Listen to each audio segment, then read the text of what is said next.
Welcome back. So ఆ files అనేవి download చేయడం కంప్లీట్ అయ్యింది.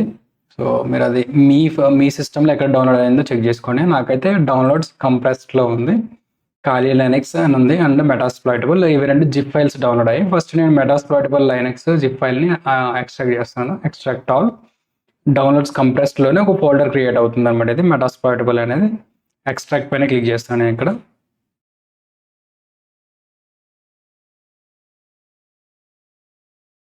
సో మెటాస్ప్లాయిటబుల్ 2 అనేది ఇది ఎక్స్ట్రాక్ట్ అయ్యింది. మీరు కానీ ఇన్ కేస్ టొరెంట్ ఫైల్ నుంచి డౌన్లోడ్ చేస్తుంటే ఖాళీ లైనక్స్ అనేది .ova ఫైల్ వస్తుంది. .ova ఫైల్ అయితే డైరెక్ట్గా మీరు డబుల్ క్లిక్ చేస్తే మీకు వర్చువల్ బాక్స్లో ఓపెన్ అయిపోతుంది అనమాట. సో ఇది ప్రాసెస్ చూద్దాం. మెటాస్ప్లాయిటబుల్. సో ఈ మెటాస్ప్లాయిటబుల్ అనేది intentionally made vulnerable machine. So ఈ వల్నరబుల్ మెషిన్ మనం యూజ్ చేసుకుని దానిపైన మనం ప్రాక్టీస్ అనేది చేయొచ్చు అనమాట. అటాక్స్ కానీ పెన్ టెస్టింగ్ కానీ ఇట్లాంటిది. సో విఎండికే సో డౌన్లోడ్స్లో ఉంది అండ్ కంప్రెస్డ్ మెటాస్ప్లాయిటబుల్ అనే ఫోల్డర్లో ఉంది. ఇప్పుడు వర్చువల్ బాక్స్ ఓపెన్ చేస్తున్నాను. సో ఇక్కడ వర్చువల్ బాక్స్ ఓపెన్ చేసిన తర్వాత న్యూ పైన క్లిక్ చేయండి. ఇక్కడ మెటాస్ప్లాయిటబుల్ అని ఇస్తాను నేను. మెటాస్ప్లాయిటబుల్ విఎం అంటే వర్చువల్ మిషన్ లేకపోతే వల్నరబుల్ మిషన్. మీరు ఏ నేమ్ అయినా ఇచ్చుకోవచ్చు. ఇక్కడ ఏ నేమ్ ఇచ్చినా వర్క్ అవుతుంది. మీ ఐడెంటిఫికేషన్ కోసం అంతా మీరు అదే ఐడెంటిఫై చేయడానికి ఆ మిషన్ని.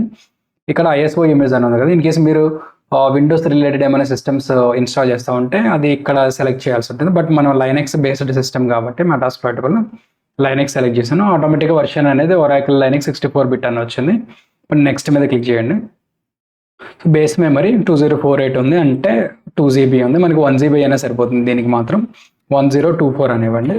ఇన్ కేస్ మీది నంబర్స్ కానీ రాకపోతే నంబర్ లాక్ పైన క్లిక్ చేయండి. NUM అని ఉంటుంది కదా కీబోర్డ్లో, అది క్లిక్ చేస్తే మీకు నంబర్స్ ఎంటర్ చేయడానికి ఉంటుంది. లేదంటే మీరు డ్రాగ్ కూడా చేయొచ్చు అనమాట ఈ పాయింట్ని.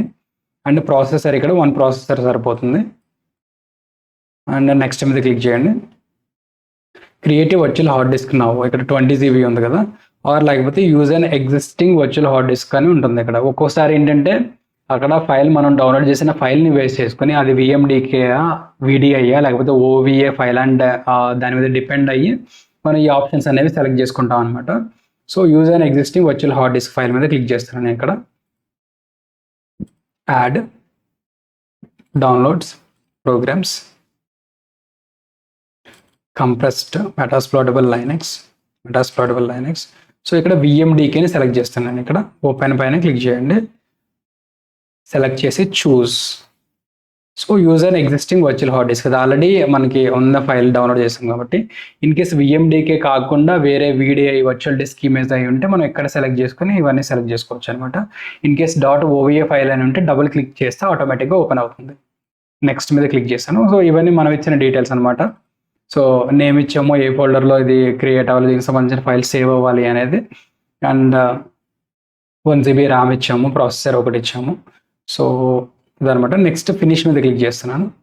ఇప్పుడు ఇది స్టార్ట్ అవుతుందో లేదో చెక్ చేసుకోవడానికి మనం స్టార్ట్ మీద క్లిక్ చేస్తాము. బిఫోర్ దట్ ఏం చేయాలి అంటే సెట్టింగ్స్లోకి వెళ్ళి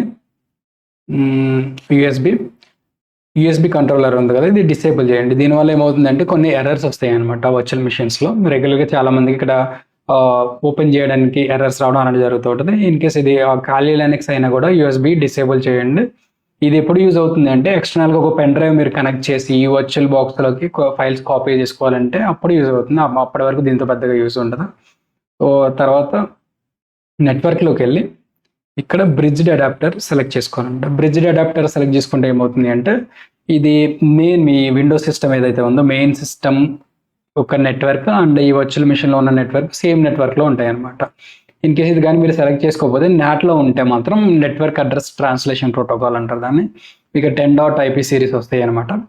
ఈ క్లాస్ C IP అడ్రస్ రావడానికి మనం బ్రిడ్జ్ అడాప్టర్ సెలెక్ట్ చేసుకుంటే 192.168. ఈ సిరీస్ ఆఫ్ IP అడ్రస్లో మనకి ఒక నెట్వర్క్ క్రియేట్ అవుతుంది అనమాట విత్ మెయిన్ సిస్టమ్తో పాటు. సో ఓకే మీద క్లిక్ చేస్తున్నాను నేను. సో ఇప్పుడు స్టార్ట్ మీద క్లిక్ చేస్తాను.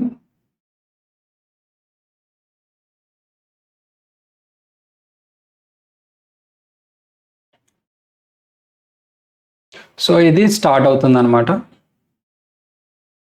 ఈ మిషన్కి మీకు ఫుల్ స్క్రీన్ అవసరం లేదు, నార్మల్ స్క్రీన్ అయితే సరిపోతుంది. ఎందుకంటే విజువల్గా మీకు ఏం కనిపించదు అనమాట user interface. Only terminal based interface అనేది ఇక్కడ కనిపిస్తుంది మీకు మా వర్చువల్ బాక్స్లో. ఇన్ కేసు మీకు విజువల్గా కనపడాలి అంటే బ్రౌజర్ నుంచి బ్రౌజ్ చేసుకోవచ్చు అనమాట.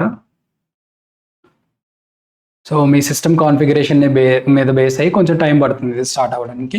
సో మెటాస్ప్లాయిటబుల్ లాగిన్ అడుగుతుంది ఇక్కడ, యూజర్ నేమ్ అండ్ పాస్వర్డ్. ఒకసారి ఇందాక బ్రౌజర్ ఓపెన్ చేద్దాం, మనం డౌన్లోడ్ ఎక్కడ నుంచి చేస్తామో అక్కడ నుంచి.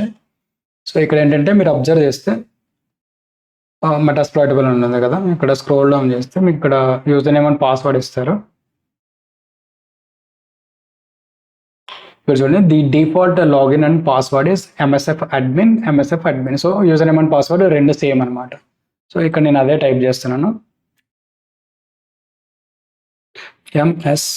MSFADMIN, enter. పాస్వర్డ్ కూడా MSFADMIN, ఎంటర్ టైప్ చేయాలి. సో ఎంఎస్ఎఫ్ అడ్మిన్ ఎట్ మెటాస్ప్లాయిటబుల్ అని ఉంది కదా. సో ఇప్పుడు ఇది మనకి క్రియేట్ అయిపోయింది అనమాట, మనం లాగిన్ అయ్యాము దీంట్లోకి, వర్చువల్ మెషిన్లోకి. ఇప్పుడు ఇది ఏ ఐపీ పైన పనిచేస్తుందో మనం చెక్ చేసుకుంటాం, IFCOINFIC. సో 192.168.0.125 అని ఉంది. సో ఈ ఐపీ అనేది మెటాస్ప్లాయిటబుల్ టు వల్నరబుల్ మెషిన్కి సంబంధించింది. In case real time information గ్యాదరింగ్లో అయితే మనకి డైరెక్ట్గా ఐపీ అడ్రస్ ఉండదు, అప్పుడు మనం ఎన్మ్యాప్ యూజ్ చేసుకుని దాని ద్వారా సేమ్ నెట్వర్క్లో ఏవైతే మిషన్స్ ఉన్నాయో అవి ఫైండ్ అవుట్ చేస్తాం అనమాట. ఇది మనం టెస్టింగ్కి పర్పస్ కాబట్టి మనం ఇక్కడ IF కాన్ఫిగ్ అనేది టైప్ చేసి చూస్తాం.